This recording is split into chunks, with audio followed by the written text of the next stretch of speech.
ایک بیوہ عورت کی سچی کہانی۔ یہ ویڈیو اکیلے بیٹھ کر دیکھنے والی ہے۔ میرا نام سمینہ ہے۔ میں ایک متوسط گھرانے سے تعلق رکھتی ہوں۔ میری شادی ایک غیر برادری میں ہوئی۔ برادری سے باہر رشتہ کرنا خلاف روایت تو نہیں سمجھا جاتا تھا، لیکن خاندان میں مناسب رشتہ موجود نہ تھا۔ تب بھی والدین کو میری فکر اور پریشانی لگی رہتی تھی۔ انہی دنوں میں نے BA کا فائنل امتحان دیا تھا کہ رحمان کا رشتہ آ گیا۔ یہ لوگ ہمارے پڑوس میں بطور کرایہ دار پچھلے 3 برس سے رہ رہے تھے۔ والد صاحب سے ندیم صاحب کی دوستی گہری ہو گئی تھی۔ تبھی انہوں نے اپنے بیٹے کے لیے میرا رشتہ مانگا۔ وہ نہایت خوش شکل اور نوجوان تھا۔ والدین کے نہایت فرما بردار اور ایک اچھی پوسٹ پر ملازم تھے۔ ان میں 100 خوبیاں تھیں، کوئی عیب نظر نہیں آیا۔ ہمیں تو ابا خاندان اور برادری کی پرواہ نہ کرتے ہوئے ان کے ساتھ رشتہ طے کر دیا۔ منگنی سے پہلے کبھی کبھار امی جان کے ہمراہ ان کے گھر جاتی تھی۔ کئی بار اچانک رحمان سے سامنا بھی ہوا تھا۔ وہ ہمیشہ نظریں نیچے کر کے گزر جاتے تھے۔ سچ کہوں تو وہ مجھے واقعی میں بہت اچھے لگتے تھے، تاہم کبھی بات کرنے کا موقع نہ ملا تھا۔ جب امی سے سنا کہ میرا رشتہ رحمان سے طے کر دیا گیا ہے تو میں بہت ہی خوش ہوئی۔ میرا دل باغ باغ ہو گیا۔ اللہ نے بن مانگے دل کی مراد پوری کر دی تھی۔ ابا اس رشتے پر بے حد مطمئن و پرسکون تھے۔ ان کے خیال میں اس سے بہتر رشتہ ملنا محال تھا۔ جان پہچان کے لوگ تھے۔ شادی کے بعد ابا کے گھر کے ساتھ والے گھر دلہن بن کر رخصت ہو گئی۔ اگرچہ مائکے قریب تھا، لیکن بلا وجہ آنا جانا نہیں رکھا تاکہ ساس سسر کو کسی قسم کی کوئی شکایت نہ ہو۔ امی بھی کمانے جاتی تھی۔ صرف چھوٹی بہنیں دن میں ایک بار چکر لگاتی تھیں، کیونکہ وہ مجھ سے بہت پیار کرتی تھیں اور شادی سے قبل ساتھ ہی سویا کرتی تھیں۔ اپنے آپ کو اب تنہا محسوس کرتی تھی، اس لیے دن میں ایک بار ضرور ملنے آتی تھی۔ سسرال والے اچھے لوگ ضرور تھے، ان کو میرے مائکے جانے پر کوئی اعتراض نہ تھا۔ خیر شادی کے بعد اللہ تعالیٰ نے ایک بیٹے سے نواز دیا، جس کا نام میرے سسر نے ایان رکھا۔ پھر اس خاندان کے گھر کا پہلا بچہ تھا۔ سب کی آنکھوں کا تارا اور دل کی ٹھنڈک۔ میری ساس اس کو دیکھ دیکھ کر جیتی تھی۔ رحمان کی وہ جان تھا۔ ایک لمحے کے لیے بھی وہ خود کو بیٹے سے دور نہیں کرتے تھے۔ بہت دن تک خوشنما اور خوشیوں بھرے دن گزر رہے تھے کہ اچانک ایک روز رحمان گھر آئے تو چہرہ اترا ہوا تھا۔ میں نے پوچھا کیا بات ہے؟ آپ بجھے سے ہیں، دفتر میں کوئی بات ہو گئی ہے کیا؟ کوئی پریشانی ہے؟ کہنے لگے نہیں یہ بات نہیں ہے، لیکن ایک بری خبر ضرور ہے۔ میرا تبادلہ مشرقی پاکستان ہو گیا ہے، وہاں حالات صحیح نہیں ہیں، لہٰذا آپ لوگوں کو ساتھ نہیں لے جا سکتا۔ تمہارے اور ایان کی جدائی سے پریشان ہو رہا ہوں۔ ساس سسر نے جب بات سنی تو وہ بھی پریشان ہو گئے۔ رحمان کا تبادلہ ہوتا ہی رہتا تھا، جانا تو تھا ہی۔ فکر کی بات یہ تھی کہ ان دنوں مشرقی پاکستان میں ہنگامے زور پکڑنے لگے تھے۔ بہرحال رحمان نے وہاں جا کر اپنی خیریت کی اطلاع کر دی اور کام میں مشغول ہو گئے۔ میں اپنی ساس کو خالہ کہا کرتی تھی۔ خالہ جائے نماز پر بیٹھی بیٹے کی خیریت کے لیے دعاگو رہنے میں لگی رہتی۔ میں بھی ہر نماز کے بعد رحمان کی خیر و عافیت کی دعا کرتی رہتی تھی۔ ان کو گئے ابھی چند ماہ ہی تھے کہ وہاں حالات خراب ہونے لگے۔ نیوز اخبارات میں ایسی ہولناک تصاویر شائع ہوتی تھیں کہ دیکھ کر رونگٹے کھڑے ہو جاتے تھے۔ اپنا کوئی عزیز ایسے حالات میں گھر جائے تو دل کا کیا حال ہوتا ہے۔ رحمان ادھر تھے، یہی سوچ کر زور سے دل دھڑکنے لگتا تھا کہ اللہ آج کا دن خیر سے گزر جائے، لیکن خدا کو کچھ اور ہی منظور تھا۔ حالات بہت خراب ہونے لگے۔ رحمان کی طرف سے بھی یکایک رابطہ ختم ہو گیا۔ پھر ان کی کچھ خبر نہ ملی، یوں سمجھ لیں کہ وہ گمنام ہو گئے۔ میرا تو حال ہی نہ پوچھیں، جیتی تھی نہ مرتی تھی، زندگی ویران سی لگنے لگی تھی۔ ساس سسر الگ صدمے سے نڈھال تھے۔ ہمارے گھر میں ایک طوفان برپا تھا۔ ایک رحمان ہی نہیں، لاکھوں لوگ گمشدہ ہو گئے تھے۔ میرے ابا کے کچھ رشتہ دار انڈیا میں ابھی موجود تھے۔ ابا نے ان کو پیغام بھجوایا کہ آپ کسی طرح رحمان کا پتہ کروائیں۔ انہوں نے رحمان کا معلوم کرایا، مگر رحمان کا پتہ نہ چل سکا۔ البتہ اتنا معلوم ہوا کہ رحمان جس جگہ تھے وہاں کے لوگوں کی کثیر تعداد مغربی پاکستانی ہونے کے ناطے قتل کر دیے گئے تھے۔ سوائے صبر اور قسمت پر ماتم کرنے کے اور کیا ہو سکتا تھا۔ اتنے سال ساس سسر کے ساتھ رہی، پھر انہوں نے اپنے آبائی شہر کوٹ مٹھن جانے کی ٹھان لی۔ مجھ کو اختیار دے دیا، چاہو تو ان کے ساتھ چلو، چاہو تو اپنے والدین کے ہمراہ رہ جاؤ۔ اماں ابا نے صلاح و مشورے کے بعد فیصلہ کیا کہ میں انہی کے ساتھ رہوں اور ساس سسر کو جانے دوں۔ جب رحمان آئیں گے تو وہ ساتھ لے جائے گا۔ اس فیصلے پر کوئی اعتراض نہ کیا۔ میں اپنے بیٹے کے ساتھ اب اماں ابا کے گھر شفٹ ہو گئی۔ انہوں نے کرائے کا گھر چھوڑ دیا اور وہ لوگ کوٹ میٹن روانہ ہو گئے۔ رحمان اپنے والدین کا خرچہ اٹھاتا تھا۔ جب اولاد ہی نہ رہی تو ان کے والدین کو کرائے کا مکان چھوڑنا ہی تھا اور اسی وجہ سے اپنے آبائی گاؤں چلے گئے۔ ان کا خیال تھا کہ کم از کم وہاں مکان تو ان کا اپنا ہے اور کچھ رشتہ دار بھی ہیں جن سے مدد ملنے کی امید تھی۔ اب اوپر اپنی بیٹی اور نواسی کا اضافہ بوجھ بڑھ گیا۔ ابا کی آمدنی اوسط درجے کی تھی لیکن وہ انجینئر تھے۔ دبئی جانے کی کوشش کرنے لگے۔ خدا نے ان کی سن لی اور دبئی اچھی ملازمت کی آفر مل گئی۔ ابا جان مجھ کو اور امی کو چھوڑ کر خود کچھ بہترین کمانے کے لیے پردیس کی فضاؤں میں اپنوں سے دور جا بسے۔ رفتہ رفتہ ہمارے حالات بہتر ہوتے گئے۔ ابا نے اتنا پیسہ کمایا کہ ہم نے اپنا گھر خرید لیا۔ ہم لوگ نئے گھر میں شفٹ ہو گئے۔ اب زندگی کی ہر آسائش تھی لیکن ایک رحمان نہ تھے۔ ان کے والدین خط بھیجتے اور میں بھی ان خطوط کا باقاعدگی سے جواب دیتی تھی۔ ایان کی فوٹو بھیجتی تھی۔ ہر سالگرہ پر ان کا مبارک کا فون یا کارڈ ضرور آتا تھا لیکن رفتہ رفتہ انہوں نے مجھ سے رابطہ کم کر دیا اور آہستہ آہستہ ایک دن ایسا آیا جب رابطہ بالکل ہی نہ رہا۔ ابا پاکستان میں نہیں تھے اور میں کوٹ میٹن نہیں جا سکتی تھی اور وہ لوگ بھی مجھ سے اپنے پوتے سے ملنے نہیں آئے۔ ہم 3 بہنیں اور ایک بھائی تھا۔ چھوٹی بہن کا رشتہ طے ہو گیا تھا، اس سے چھوٹی ابھی پڑھ رہی تھی۔ ابا دونوں بہنوں کی شادی کے لیے رقم بھجواتے تھے۔ بھائی بھی کالج میں داخلہ لے چکا تھا۔ ابو کو گئے 5 سال گزر گئے تھے۔ ان کا ویزا ختم ہونے والا تھا۔ ہم ان کے لوٹ آنے کی شدت سے منتظر تھے کیونکہ چھوٹی دونوں بہنوں کی شادی بھی کرنی تھی۔ والد کے آنے کی سبھی کو بے حد خوشی تھی لیکن یہ خوشی جلد ہی ختم ہو گئی۔ ابا اٹیک سے دبئی میں ہی انتقال کر گئے۔ ابا کے آنے کی بجائے ان کا جنازہ ہی آیا ہے۔ یہ خبر ہمارے لیے کسی قیامت سے کم نہ تھی مگر خدا کی مرضی میں کس کا دخل ہو سکتا ہے۔ امی نے بہنوں کی شادی دھوم دھام سے کرنے کی بجائے اسے سادگی سے رخصت کر دیا۔ ایان اب بڑا ہو چکا تھا اور اسکول جانے لگا تھا۔ اسکول پہنچانے اور لانے کا ذمہ میں نے لے لیا اور میں نے ایک اسکول میں ٹیچر کی جاب شروع کر دی جبکہ بھائی صبح کالج جاتا اور شام کو ایک اکیڈمی میں پارٹ ٹائم جاب کرتا تھا۔ زندگی کی گاڑی دھکیلتے ہوئے گزر رہی تھی۔ سب کو یقین ہو چکا تھا کہ رحمان مر چکے ہیں۔ اگر زندہ ہوتے تو کبھی نہ کبھی ضرور رابطہ کرتے۔ ساری دنیا یہی کہتی تھی لیکن نہ جانے کیوں میرے دل کو یقین نہیں آتا تھا۔ میرا یقین تھا کہ وہ زندہ ہیں، کبھی نہ کبھی ضرور لوٹ کر آئیں گے اور ہم زندگی میں کسی نہ کسی موڑ پر ضرور مل جائیں گے۔ اس دوران میرے لیے کئی اچھے رشتے آئے۔ امی اور بہنوں نے سمجھایا۔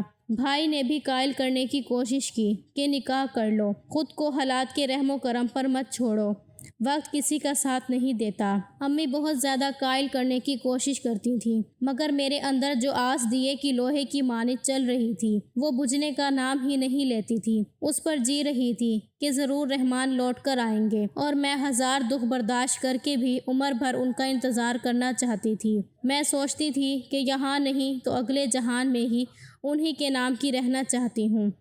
وقت گزرتا رہا۔ ایان نے 10 جماعتیں پڑھ لی۔ امی جہاں سے گزر گئی۔ بھائی نے تعلیم مکمل کر لی، ان کو ملازمت مل گئی اور پھر آخرکار شادی بھی ہو گئی۔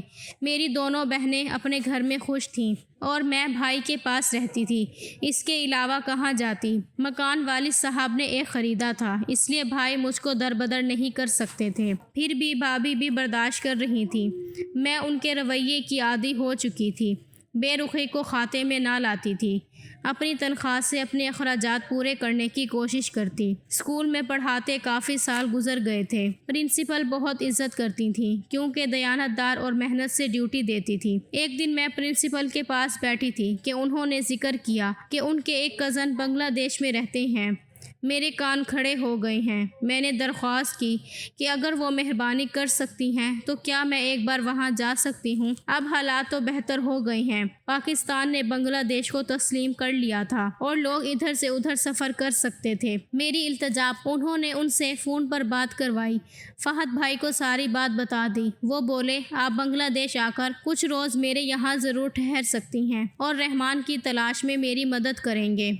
میرا مردہ دل پھر سے زندہ ہو گیا۔ میرے دل میں امید کی کرن جاگنے لگی۔ انہوں نے بنگلہ دیش بھجوانے کا انتظام کر دیا ہے۔ جبکہ ایئرپورٹ پر پہنچی تو بھائی لینے آئے ہوئے تھے۔ وہ مجھے اور ایان کو اپنے گھر لے گئے۔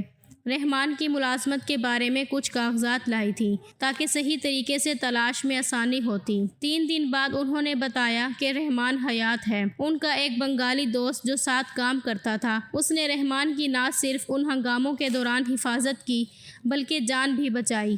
اس شخص نے اپنے دوست خلیل کی بہن سے نکاح کر کے گھر بسا لیا ہے اور اب وہ خلیل کے ساتھ بزنس کرتے ہیں۔ رحمان کے بارے میں یہ سب سن کر مجھے اپنے کانوں پر ہی یقین نہ آیا۔ میں نے کہا فہد بھائی، کسی نے آپ کو اس کے بارے میں غلط بتایا ہے یا پھر یہ کوئی دوسرا بندہ ہوگا۔ وہ کہنے لگے بہن آپ میرے ساتھ چلیے، آپ کے شوہر جہاں رہتے ہیں اس جگہ کا پتہ لے کر آیا ہوں، ڈھاکہ چلتے ہیں۔ میں ان کے ساتھ ڈھاکہ چلی گئی۔ یہاں پہلے روز انہوں نے اپنی بہن کے ہاں قیام کیا جو ڈھاکہ میں رہتی تھی۔ اگلے روز ان کی بہن کے ساتھ ہم خلیل کے گھر گئے تھے۔ اس کی بیوی پڑھی لکھی اور مذہب تھی، بہت اخلاق کے ساتھ ملی۔ اس کی بہن نے بنگالی زبان میں باتیں کی، پھر ان کی نندوں کے بارے میں سوال کیا۔ وہ بولی ایک ہی میری نند ہے۔ کچھ سال پہلے اس کی شادی ایک مغربی پاکستان نوجوان لڑکے سے ہوئی تھی۔ پھر اس نے اپنے اس دوست کو کاروبار میں شریک کر لیا، کاروبار میں بہت ترقی کی۔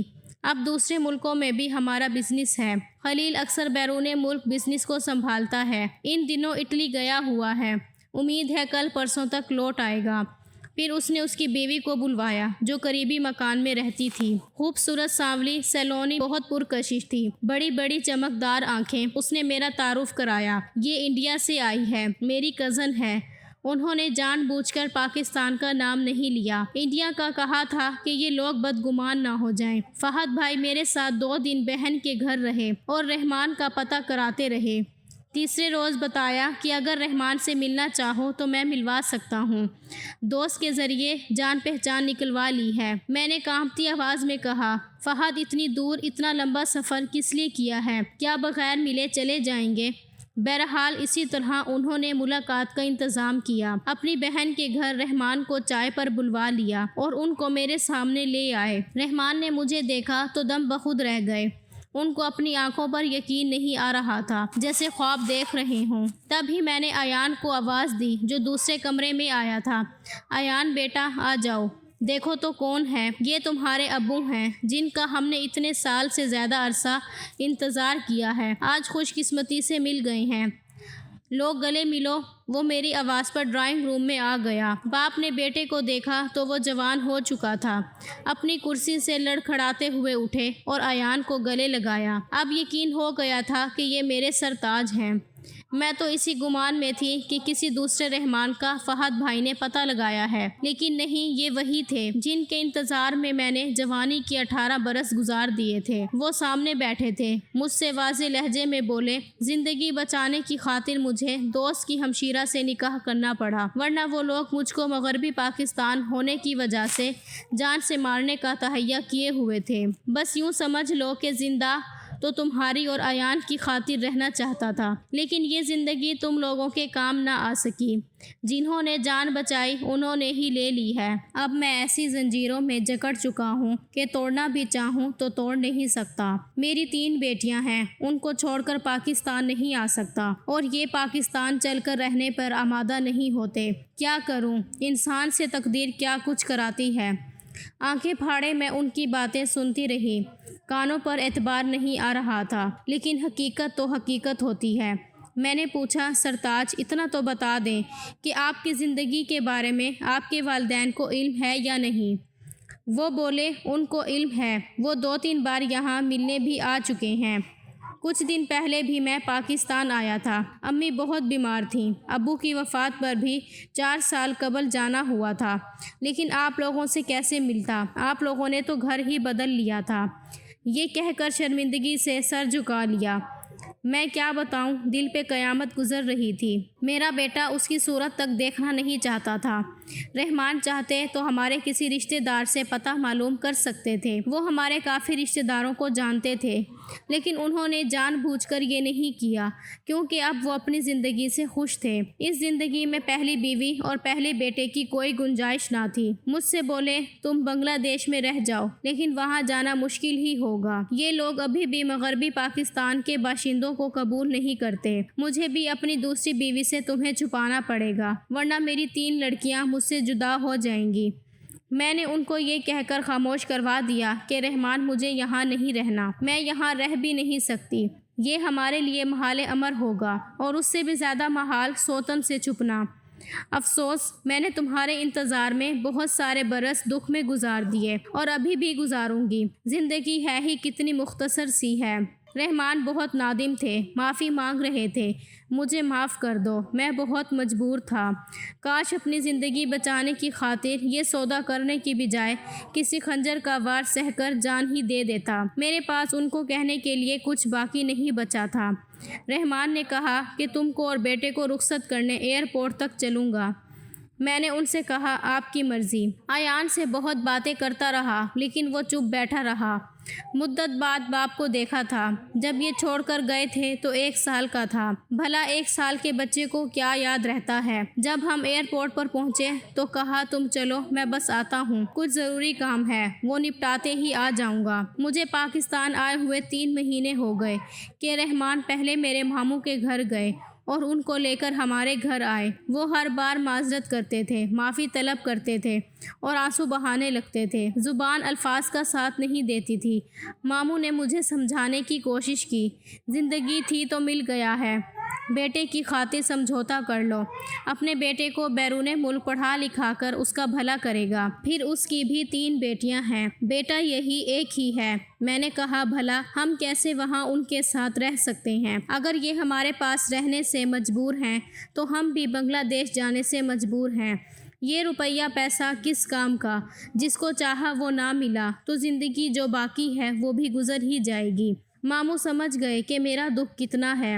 رحمان واپس چلے گئے۔ 1 سال بعد ایان کو میڈیکل کالج میں داخلہ مل گیا۔ اس روز میں بہت خوش تھی۔ اب میرا بیٹا ایک ڈاکٹر ہوگا۔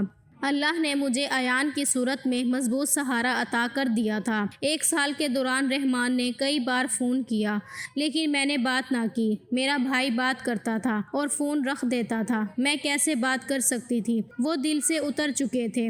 جی ہی نہیں چاہتا تھا کہ بات کروں۔ بھائی کو بھی کہہ دیا کہ مجھے ان سے بات کرنے پر مجبور نہ کریں۔ میں نے یقین کے ساری زندگی کے کٹھن دن گزارے، اور اب وہ یقین ٹوٹ گیا ہے۔ 1-2 بار بیٹے نے کہا کہ امی معاف کر دیں۔ شاید وہ اس وقت واقعی مجبور تھے، واپس نہ لوٹ سکے تھے۔ میں نے اسے بھی یہی جواب دیا، میرے بچے یاد کرو وہ دن جب میں ان کے انتظار میں نا امیدی کے گہرے اندھیروں میں ڈوب کر بھی زندہ رہی۔ لوگوں نے یقین دلایا کہ رحمان اب کبھی نہیں آئے گا۔ میں نے دل کی گواہی کی، کسی کا اعتبار نہ کیا، اور جس کا اعتبار کیا اس نے اتنے برس دھوکے میں رکھا۔ سسرال والوں کو خط لکھتی تھی تو وہ جواب نہ دیتے تھے، حالانکہ سب جان چکے تھے۔ سوچو اگر میں پرنسپل کا سہارا نہ لیتی، اگر فہد بھائی جیسے اچھے آدمی ہماری مدد نہ کرتے، اگر میں کبھی بنگلہ دیش نہ جاتی ہوں، تب کیا ہوتا؟ زندگی کی آخری سانس تک میں ان کا انتظار ہی کرتی رہتی۔ پھر اس کے ڈاکٹر بننے کا سن کر رحمان کا دوبارہ فون آیا۔ وہ صرف ایان سے بات کرنا چاہتے تھے۔ وہ ایان کی میڈیکل کالج میں ایڈمیشن سے بے حد خوش تھے۔ انہوں نے ایان سے کہا کہ وہ اپنا اسٹوڈنٹ ٹرانسفر بنگلہ دیش کروا لیں اور وہاں کے میڈیکل کالج میں تعلیم حاصل کریں تاکہ وہ اس کے سارے اخراجات اٹھا سکیں۔ ایان نے ان کی بات سن کر جواب دیا کہ آپ اصرار کر رہے ہیں تو مان لیتا ہوں، لیکن میں آپ کے پاس نہیں آ سکتا۔ میرے لیے سبھی کچھ اب میری ماں ہی ہے۔ میں ان کے بڑھاپے کا سہارا بنوں گا۔ ان کی خدمت میں رہنے کی سعادت سے آپ کبھی بھی مجھے محروم نہ کریں۔ یہ کہہ کر ایان نے فون بند کر دیا۔ فون سن کر جب وہ پیچھے مڑا تو مجھے کھڑا پایا۔ اس بار بھی میری آنکھوں میں آنسو تھے، لیکن یہ سکون اور خوشی کے آنسو تھے۔ میرا بیٹا میری طرف بڑھا، میرے آنسو پہنچے اور مجھے گلے لگا لیا۔ مجھے میرے صبر کا پھل میرے بیٹے ایان کی صورت میں ملا تھا، جو میرا بہت خیال رکھتا تھا، میری فرما برداری کرتا تھا۔ میرے لیے اس کا ساتھ ہی باعث راحت ہو گیا تھا۔ وہ مجھے سب لوگوں سے بڑھ کر تھا۔